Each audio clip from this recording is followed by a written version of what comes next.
kabajamtoota miseensota milishaa humna furgugee aanaa guyyaa har'aa eebbaaf geessan maraaf baga guyyaan ayyaana eebba milishaa humna furgugee aanaa keenyaan isin ga'e anaa dhufu jechuun barbaada.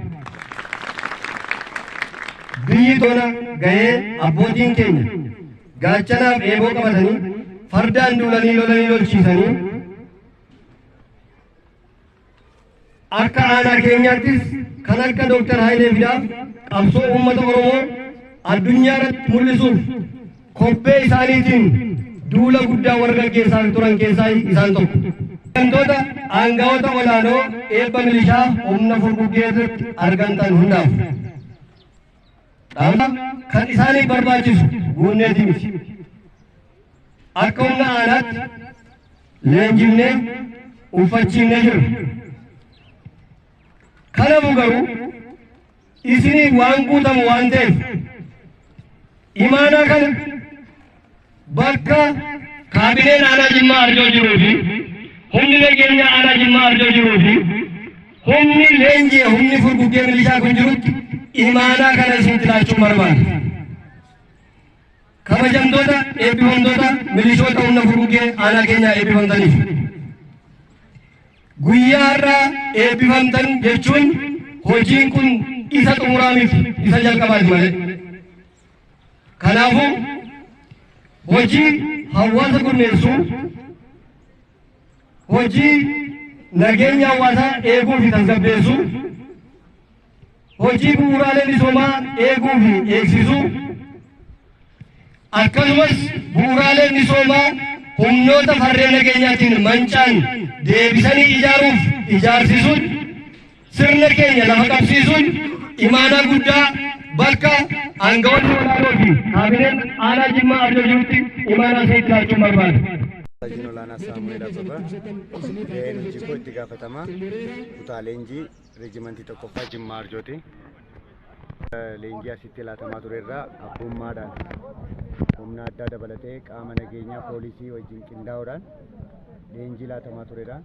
Leenjii laatamaa ture keessa mata dureedhaan sochii loltummaa kan guyyaa kan halkanii dhaabbii bu'uuraa michuu meeshaa hiikanii deebisanii taargeettii dhaabbii michuu bu'uuraa adeemsa qaafira kana dabalateeti barumsa dareedhaan dirreettis kan kennamaa turedha.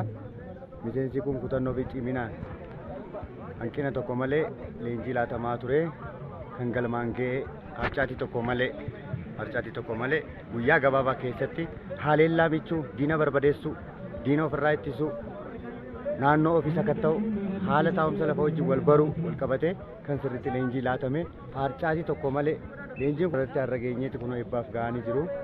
Haalli ture haala gaarii, haala karoorfame irra dachaa kan milkoofne ta'uu isaati. As keessa bu'uurri keenya leenjii kana kan itti milkaa'uu dandeenye wal amansiisuudhaani. Caasa nageenyaan kun bu'uurri nageenyi qe'ee isaa yoo eege qe'ee irraa biyyaa fi gandaaf hin taa'e isa jaamu yoo nageenyi jiraate malee sa'aatiin kun wanti adda godhu caasaan kun itti amanuudhaan kan koo jechuu isaatiin sa'aatii maasii midhaan makaramu sassabamu keessa nageenya malee jee kutannoodhaan wal amansiisuudhaan guyyaa muraasa keessatti injifannoo kana ga'uu dandeenyee jirra. Kanaaf wanti nuti dhaammanne yookaan immoo akka kaayyootti wanti qabanne nageenyi manarraa eegala. Nageenya kanaaf anaatu jira, Oromoodhaaf naatu jira, daangaa Oromootiif naatu jira jee aarsaa kan kafalee leenjicha kan fudhate ta'uu isaati. Kana fakkaata. Maqaan koo Jamal Maammadaatiin jedhama. Akkaataa dhaabbii keenya leenjine isarra dhaabbannee immoo akkaataa loltummaa keenya ittiin lollu loltummaan iddoo meeqatti akka qoodamuun baranne kana keessaa loltuun guyyaa akkamitti bifa meeqaan akka qoodamu bifa 10 akka qoodamu kan halkanii 3 akka qoodamuun leenjine kanarratti akkamitti akka xargamu akkamitti akka itti deebi'amu itti dhukaafamu baranne itti dabalee immoo afeerri akkamitti qaamaan ijaaramne ittiin galla qaama lamaan ijaaramne akkamitti ittiin baana lola kana akkamitti akka lollee ittiin keessa baanu muuxannoo guddoo arganne. Kanaaf ishee kaleessa nuunis biyya irrattis qabeenya keenya irrattis miidhaa fidde san leenjii har'a fudhanne kanarra dhaabanne siistama kamiin aanaa keenyaas ta'e ganda keenyaas ta'e naannaa aanaa keenya kan biraallee kan jiran akkamitti akka qulleessu muuxannoo gaafii kan nu ga'u fudhanneera.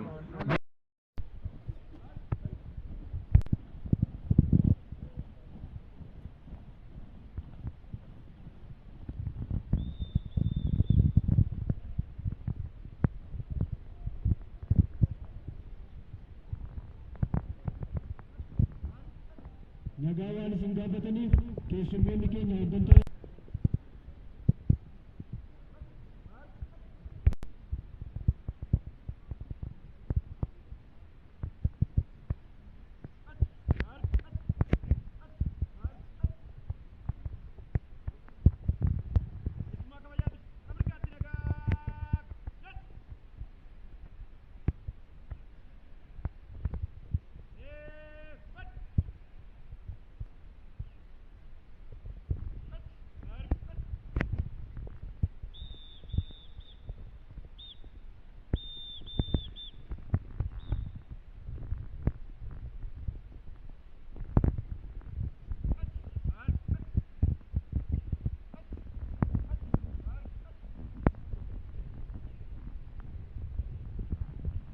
keessummoonni kabajaa keenya nagaan gara teessoo keessanitti